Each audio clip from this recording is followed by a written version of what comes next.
Do better sitting. Okay, let's see. Sweet, it's all there. Okay, so yeah, like Ryan said, we're kind of focusing on personality this week, and he did Myers-Briggs stuff, and so I'm kind of focusing on Enneagram. And personality as a whole, we're kind of just focusing on like how God wired us and how that helps us like glorify Him, build the church, and just be able to serve and love in different ways. One thing I want to point out with the Enneagram is it's not scripture, it's not God. It can be idolized and used in an unhealthy way, but if it's used as just the helpful tool that it is, that it can be a really awesome thing. So, like I said, the Enneagram is a tool to be able to understand not only yourself, but others better. It can help you discover your motivation and kind of reason of like why you do the things that you do. Often the actions look really similar across a lot of the Enneagram types, but the motivation behind it is different. So maybe the 1 and 8 will have something that they both do and is kind of a characteristic of those numbers, but their reason and motivation behind that will be different depending on, each number. And like I said, understanding others as well to be able to, it just kind of helps you be able to know how to love them best. Maybe where their insecurities are, where their sin struggles are, you can love them better through knowing their Enneagram type, I've found. It just kind of helps me understand the way that they think. Often frustration with others comes from just a lack of understanding and how they work. So if you can kind of understand the reasoning and rationale behind their actions, it kind of leads to compassion rather than like annoyance or frustration. Another cool thing about the Enneagram is your greatest strength in your number tends to be your greatest weakness as well. Satan and sin can kind of twist and warp those skills or characteristics that you might have. But if you can grow into a healthy state and use those strengths as a positive, obviously that's where you grow and thrive and can use within the church body.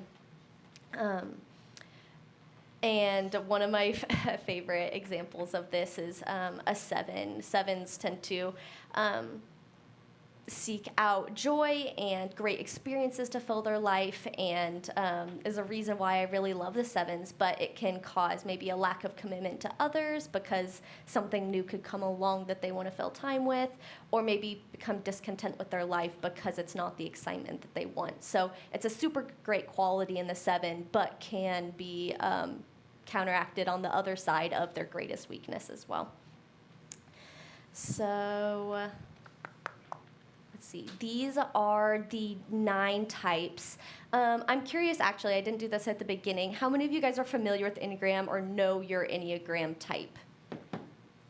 Okay, so good handful of you guys. Cool. So obviously, I'm not an expert. I don't know everything about all of these. So if there's things that, important things that I miss, you can always raise your hand, shout it out, or just come share with me after, because I love the Enneagram and love learning about it. So I definitely want to hear about you and everything that encompasses your number that you guys probably know really well. So yeah, those are the 9 different types. I wanted to kind of briefly talk about this. If you've never seen it before, it can kind of seem overwhelming. I'm not going to go deep into it other than that just every number can have a wing, and a wing is basically just the number on either side of you. So I'm a 9, so the 8 and the 1 are on either side. So basically, I would just take on tendencies more so of the 8 or the 1. And I am a 9-wing 1, so that means that 9 is my number, and I take on a lot of tendencies of the number 1. And then the smaller circle over there was an example of a 9 in stress or in health. So In health, I lean toward 3 tendencies, and during stress, I lean towards 6 tendencies. And so each number kind of has their own diagonal and numbers that they tend to. But you can go deep dive into that kind of stuff, but I just wanted to kind of briefly go over it. So before we actually get into kind of a brief overview of each number, I kind of just wanted to talk about the use of the Enneagram. I kind of mentioned earlier how it is just a tool, but its purpose is to move not just from understanding and kind of reading or learning about your number, but into action and growth. And that's one of the reasons why I love the Enneagram so much, because it's not just like a flat personality test that you find out your personality and then you just kind of sit in it and that's your box. But it is an avenue where you can go into growth and kind of confronts our sin and leads to repentance and invites you into freedom and letting the Lord grow fruit in you. So another thing that I wanted to mention is obviously no growth happens without the Lord's hand in it. And a lot of times Enneagram can be twisted into kind of like a self-help kind of deal.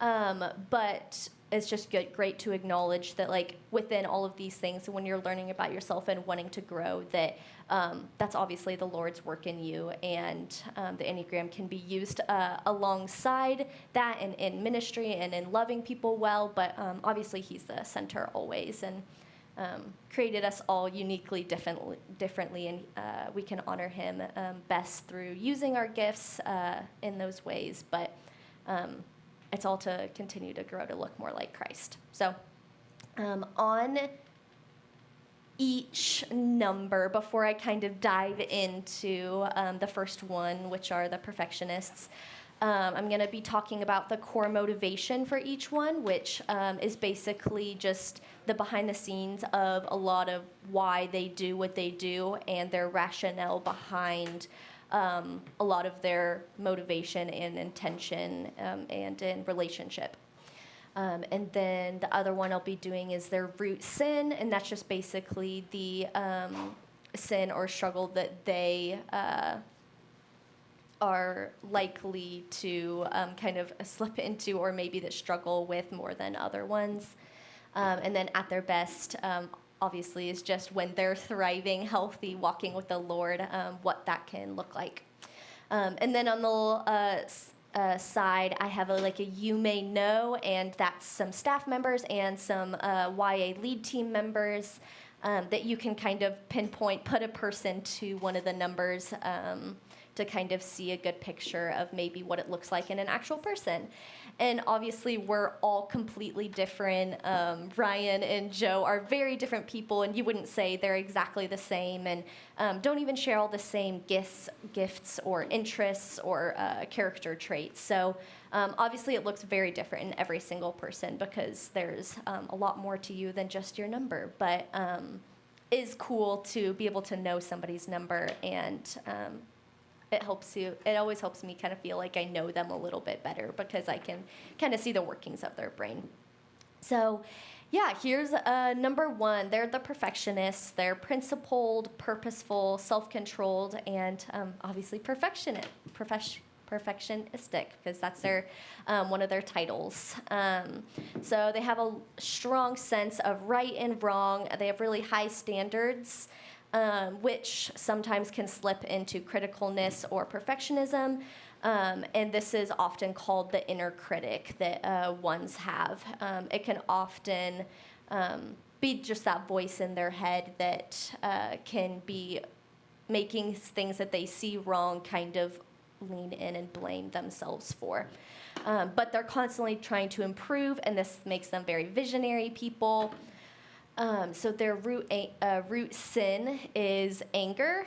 This often looks like maybe frustration or resentment into the world's brokenness, or even just inside themselves. This is a lot of times where the inner critic comes in play, that they may blame themselves, and that can either move to a motivation to fix and grow the things they see around them, or maybe cause a lack of confidence because they blame themselves for some of the things that are broken. But at their best, I have that they're wise and discerning. So they're knowing the best action to take place in each moment, and they're really taking the wisdom from the Lord and applying it and discerning it in their life. So that's a quick synopsis of one. Number twos, they are the helper and supporter. They're caring and generous and sincere people. They love people really well, are very in tune with other people's emotions and what they truly need. In an unhealthy state, this can turn into maybe being able to see everyone else really well, but not being in tune with their own needs and emotions. They twos truly embody hospitality and service so well. I see this in twos, just being able to love and serve the people around them. Their root sin is pride. This comes in the ability to meet others' needs really well, but it can result in a sense of pride that they're be able to serve and sense what people really need, and they may feel like they deserve some of the care that they so freely give as well. But at their best, they are humble and generous people, giving unconditional love not only to others but to themselves as well, and just expressing the love and compassion of the Lord. Number three, the achiever.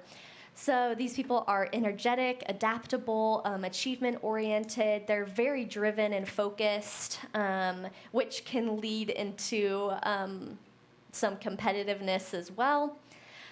They desire affirmation and want to have good impressions and a good image to other people.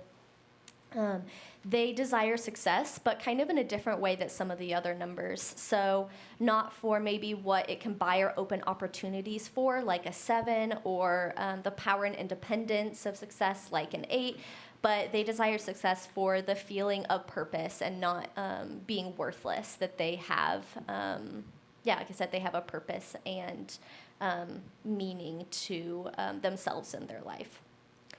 Let's see. Their root sin is deceit. So because they want to look good in the eyes of others, this may inflate or exaggerate their self, or wanting to look important or accomplished, or just desirable to be loved and important in the groups that they're around. But at their best, they have a great sense of self-acceptance and who they are. They're authentic. And they can sit in who God created them to be and still have that desire to grow and to look more like Christ. All right, number 4 is the individualist. So they're expressive and sensitive. They're self-focused and very creative. So I like to kind of compare them to the twos, that twos are very outward focused, can sense other people's emotions, how they're doing. 4s are very inward focused. They can understand their own feelings and thoughts well. They're very introspective and just know themselves really well, which is awesome for the ability to grow and grow in yourself. They're very in tune with their own emotions and feelings. They also often want to be unique and maybe kind of set apart from others. That can cause a feeling of being misunderstood, but they have the desire to be different and, set apart. So they're very creative and imaginative. They tend to be like the artists and creatives of our world. Their root sin is envy.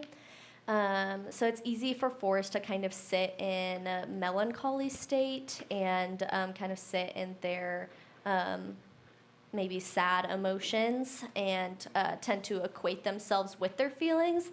And so it may feel like other people have it better, that their grass is greener on the other side kind of thing, and that's where envy can come in. So at their best, they're extremely creative individuals. They're very self-aware and intuitive of themselves, but also others in a healthy spot. They're using the gifts that God has given them and see that God created them in perfection and confident in their place of being a child of God. Number 5 is the investigator. So they're very perceptive people, innovative. They tend to be more isolated and independent as well. They're very visionary and able to see things in a new perspective. They want to have knowledge, so they tend to be knowledge collectors that they want to feel in charge and control, and they do that by understanding their surroundings and having knowledge of everything in order to feel confident to move in.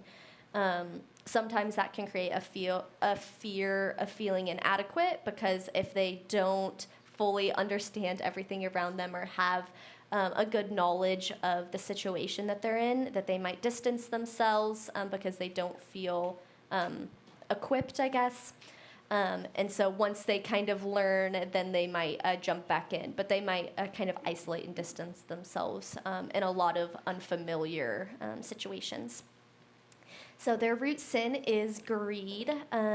They, like I said, collect ideas, skills. They may hoard their time or energy or knowledge. And so greed can come in, and just the desire to not necessarily have all the things, but just be well-versed in their knowledge and understanding.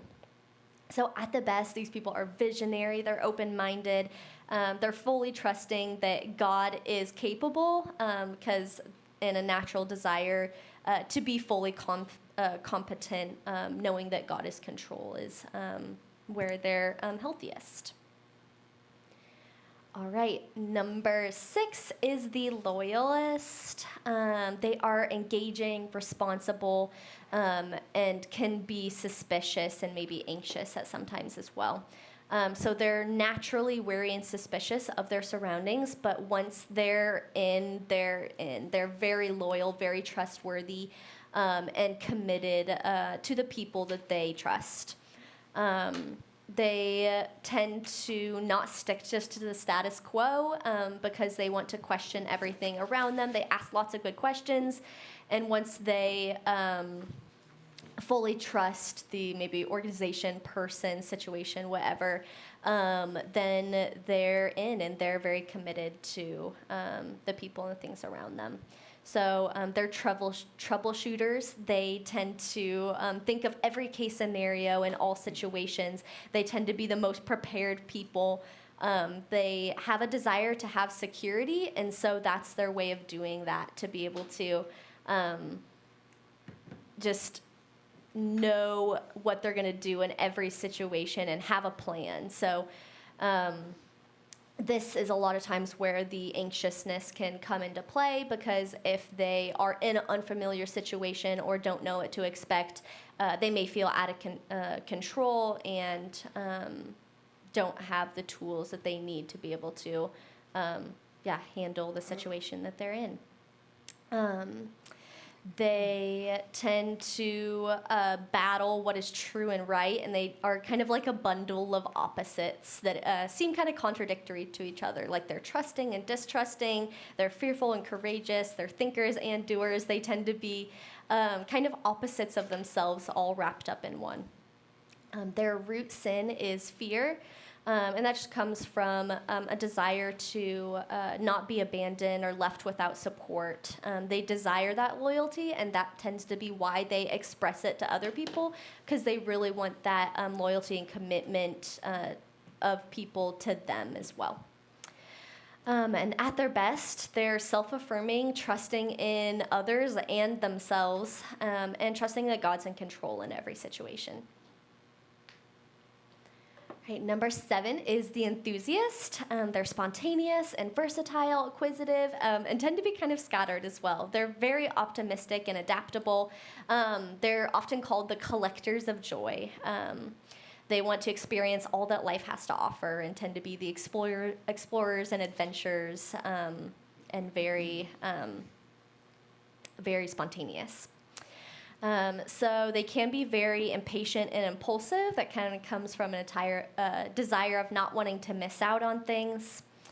And the root sin is gluttony. So it's not necessarily tied to food, but the idea of using experiences and hobbies and new things as a distraction from pain or unhappy feelings or anything kind of negative that they just have a focus on wanting to experience the joy in their life. So they're great at brainstorming and visionary planning. Their minds are very fast-paced and all over the place and very like rapid thinking. But it makes sevens really good at that kind of brain work in a work sense as well, and makes them really well-rounded people. They tend to have all the hobbies and can do all the things, are interested in everything because they want a little piece of all that there is to offer. So at their best, they're grateful, they're productive and joyful. They're seeing God's beauty in the little things and focusing on what God is doing before them in the moment and not what's coming and what's next. Number 8 is the challenger. They're self-confident, they're strong, assertive, and protective people. They want control of their environment, which in some senses people can see as intimidating, but they really just have a desire to have control of their own life and destiny. So they're self-improving people. They want to grow and enjoy and they enjoy a challenge, and that makes them really strong and resilient people. Like 6s, they kind of want to figure out truth for themselves and really investigate and make sure that everything around them is fully backed up and there's a reason for why they believe what they believe, and they're not easily peer pressured. They often take initiative and are a lot of the leader figures around us just because of their strong and assertive personality.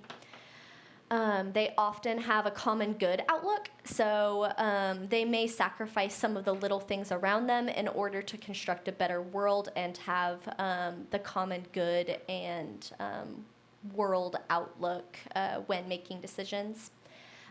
Their root sin is lust, and that kind of comes from the form of arrogance and maybe their desire for control or power. But at their best, they're courageous people. They're surrendered to the Lord, but self-confident and using their strengths. And last one is the 9, the peacemakers. So they're receptive, reassuring, agreeable, but can be complacent. They tend to be really accepting and supporting people, and they want to create harmony and heal conflict. A lot of times you hear of them being the ones that are kind of scared of conflict and may run from that. It can often they want to avoid conflict at the extent of sacrificing everything to get rid of that tension or discord. But they create unity and want that peace around not only them, but everyone around them as well. They are often one of the most misdiagnosed types because they kind of have a characteristic that people call the chameleon, where they resemble a lot of the characteristics of people around them. And I see that in my life. I'm a 9, and depending on the people I'm around, I reflect a lot of their characteristics or their energy that they're putting off, and their thoughts and feelings, and that can kind of lead to a struggle of identity and really knowing how you feel about things and not necessarily just the people around you. This comes true. I've seen that in my husband in different seasons of life and the friend groups that he's had, that he's taken on very different characteristics and kind of filling the gaps where he sees needed in friend groups and just kind of reflecting the people that we're around. So their root sin is slothfulness. Sometimes this can be like physical, but more often it's comes from a place of wanting to ignore or push away conflict or anger. into a sense of kind of numbing out or disassociating. Most often, nines are kind of in a state of maybe not knowing themselves well, or wanting to tap into those kind of difficult emotions, and so they have a tendency of kind of numbing out, and that's where a lot of times that slothfulness comes from. At their best, they're fully connected to themselves, God, and others. They're content and willing to dive into deep relationship, and able to connect with feelings and all emotions, even the anger and potential unhappy emotions. So those are kind of a good picture of the 9 types, just a small kind of synopsis of each one. Obviously, they aren't all encompassing and didn't hit on all the details of each of them. But I wanted to have some little discussion questions. Those are the green and white papers on your guys' table. So the first one is what you need to hear. So for those of you guys that know the Enneagram and familiar, you can kind of find the one that goes with your number and kind of speak to the table on why that maybe is an important or a big value to you. And you can kind of coach those who maybe aren't as familiar with the Enneagram and help them find maybe which one speaks to them, and maybe a little bit closer of them understanding what number they may be. So you guys can kind of discuss that first one for a little bit, and then we'll move on to a couple other discussion questions like this.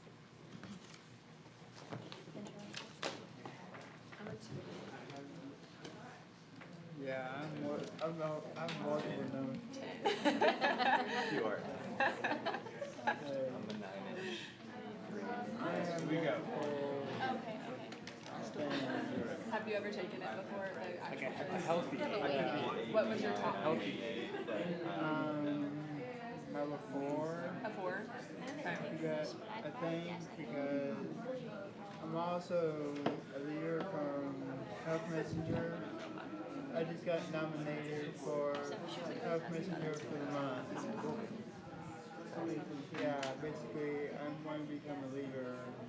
That's really cool. Thanks. It's on Facebook. Okay. Some on mom's side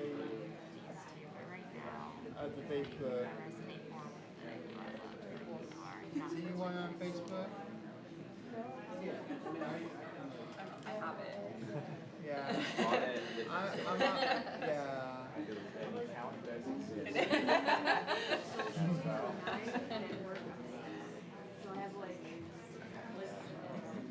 So we just So you're supposed to explain why?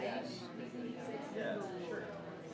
Kind of why is this resonate to you as an extrovert? Why is it important for you to hear that? For me, related to like 5 love languages, so mine is like words of affirmation. I'm a 5'9", and I don't think I would I mean, I avoid conflict. No matter what it takes. You were going to try to get around that? It's like this. That's the question. Just putting myself in uncomfortable positions so I can avoid conflict, I would do that. I think kind of similar to mine, except for me, mine's not love languages, words of affirmation, because of the same thing of like, I need to hear that I'm enough and not just like what I'm doing is like my identity or something like that. I'm agree. That's all I have. Writer, I'm also my artist. See?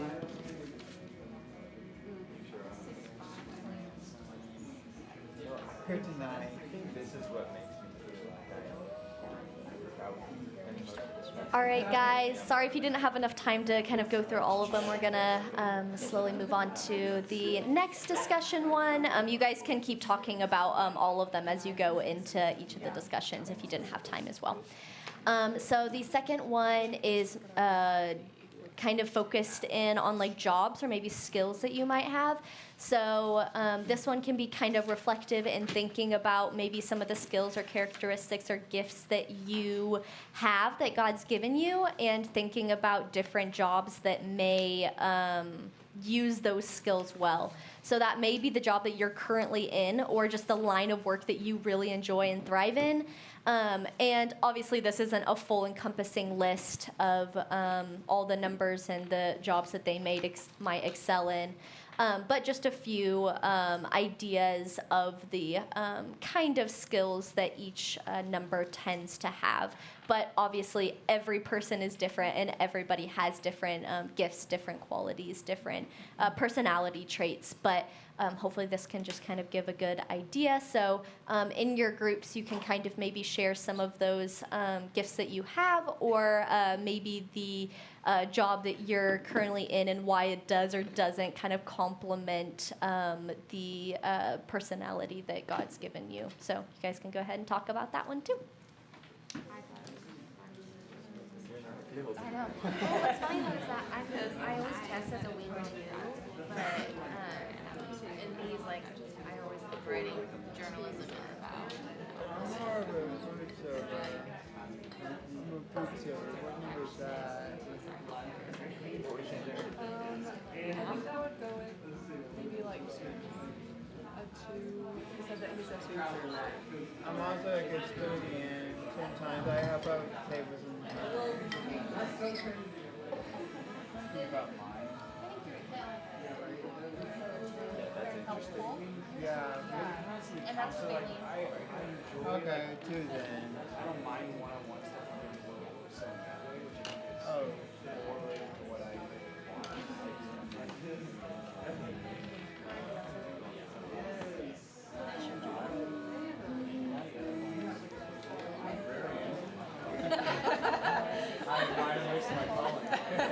definitely would have went on with that. Really cracking up that veteran because I was also in RTC. Yeah, basically, I was a staff sergeant for RTC. Yeah. Basically, I did the color guard. I got to hold the American flag, and it brings me great joy to behold that flag because it gives me great honor to be able to hold that. Yeah.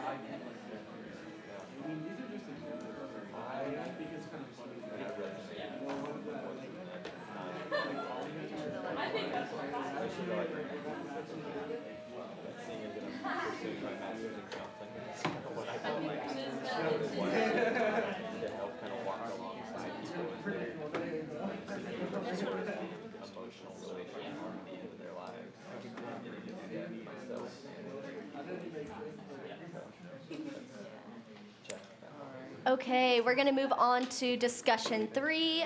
This one is based in how you show love. And a lot of times they tend to overlap with maybe how you express love and how you want to be loved. A lot of times the way we want to be loved is the way that we love other people.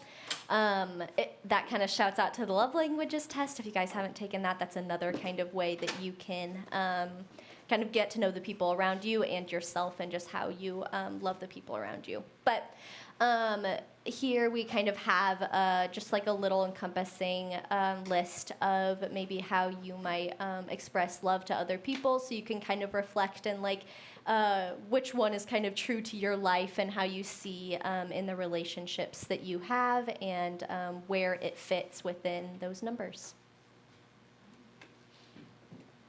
She and I were talking about this yesterday, and trying to like figure out, is this not just like how our types would show love, but also like how we want to receive it. And I think it's a little bit of both. How do you guys think for your numbers? Well, like, so what's your top level? Or does that much? Do you like to give and receive words of affirmation to you? I can often forget about how exhausted I am. I like to receive it.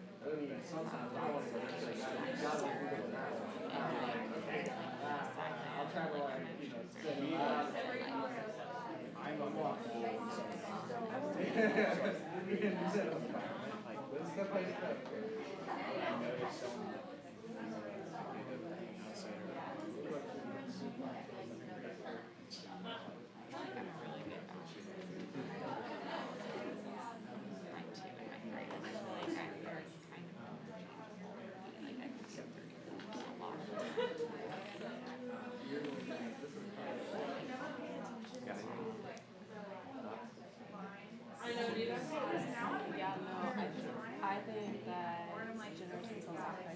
I feel like you're right when you think of what we give and what we expect. So for me, I think that I love serving others. That's what brings me the most joy. But it also means a lot when someone is willing to do that for me too. So I think that kind of goes hand in hand there. But it's not something that I think when she signed up to for like the Friday thing, it's not something that necessarily like becomes an issue. But if you expect people to return and that's why you're doing it, that's I think our biggest struggle is too. Because we get into like that deep like I'm doing this and they're not doing anything back, and we start to see there's more of a I have to rather than yeah. And so I think that's like my biggest struggle. But I think a healthy too. I mean, there's a really cool word to see on there. But yeah, I do like that part. Like that. We give and you kind of expect you to see it. Not expect, but that's what you return. Hope for. Yeah, hope for. I mean, I'd like to say that I truly well and I'm reliable, but when I think about it in my love languages, I like to receive and give words of affirmation. And so I see a lot of my love languages in my wings to report, but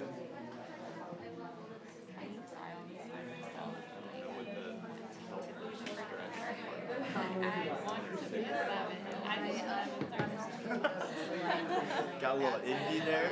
yeah. 4? Are you a 4? I'm just kidding. Yeah. Whatever the other one is. It's okay. I read a 1 and I'm like, that dude is boring. It's like responsible to me. I remember in El Salvador, you would say that you're a 1, and you were like, no, I'm not. And you tried to guess taking a test or something like that. All right, we are going to move on to the last one, and I don't think it's up there, but the last discussion one is just talking about the traits and characteristics that God's given you in creating your personality. So you can either write it down or just kind of talk about it as a group.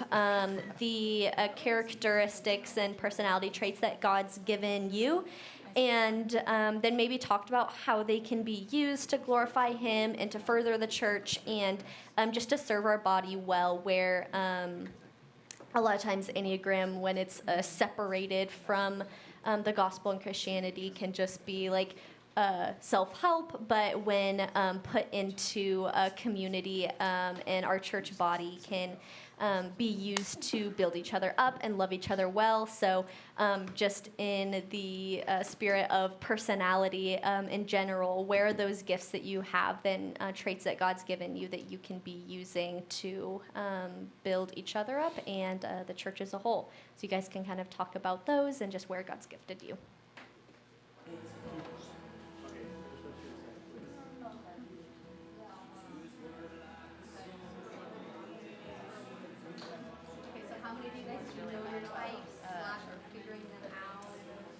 Coming up with traits or characteristics of myself. So are you familiar with them? Or is this something It's hard to self-assess that. Yeah. I mean, I can go off what we About like what other people have. Yeah, for sure. Yeah, but that's like the thing with the 3. Someone can tell me that over and over again. I'm gonna keep forgetting it. Yeah. I think for me, one of the ones that I've gotten before is just like meetings and difficult conversations. I feel like God has given me the ability to just kind of give a sense of feeling, responding, hearing, because at the end of that conversation, I want everybody to be okay with everybody else. What about you? Are you at this time or still just kind of figuring it out? No. Really? Yeah. Yeah, I also didn't know I'm pretty period, so much it's hard to. middle on a lot of things, except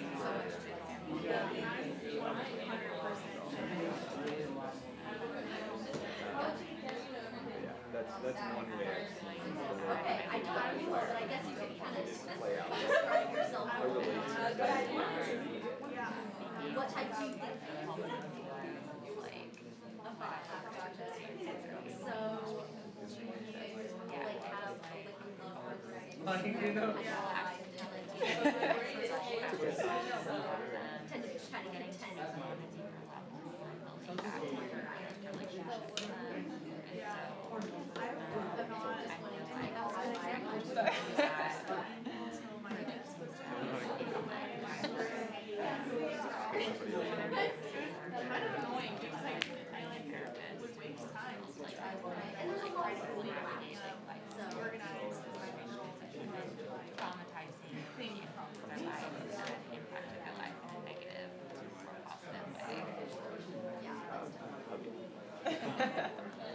is my idea.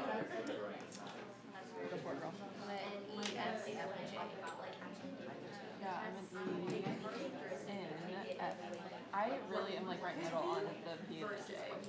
When I took it a few years ago, I was a J. When I just took it a few minutes ago, I was a P. So I feel like that's kind of my iffy one, but I'm right in the middle of introvert and extrovert, honestly. Like I've always been pretty neutral in that. And then I'm a huge feelings person. I think that comes with it's right with the Enneagram.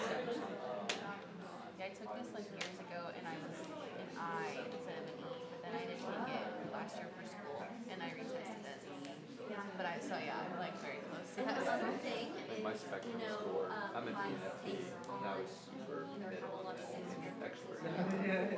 Are you, boss? Definitely all the way. It's like when I'm around people I know, I'm an E, but it's when I'm like if I'm around somebody I don't know, I won't say something. You have to get comfortable. I would love to watch two extreme introverts just stand. Just be by me and Brendan. That's exactly what Brendan is. Test case. Well, I mean, if this is 100%, he's like over here. He's broken it out and he's created a new spectrum with two eyes. All the way to another eye. But you can just be extra introvert. So you're an ISTJ? Yeah. I took it a long time ago. Actually, go through it. Oh yeah. And that's what I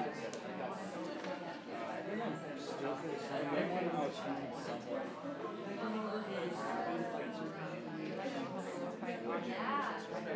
I think I do. Like I'm very much responsive and like but I also like to move and see what can we do to like change this in the future. Like maybe there's a lot of behind the scenes stuff. I'm very behind the scenes. In your actions or in your thinking?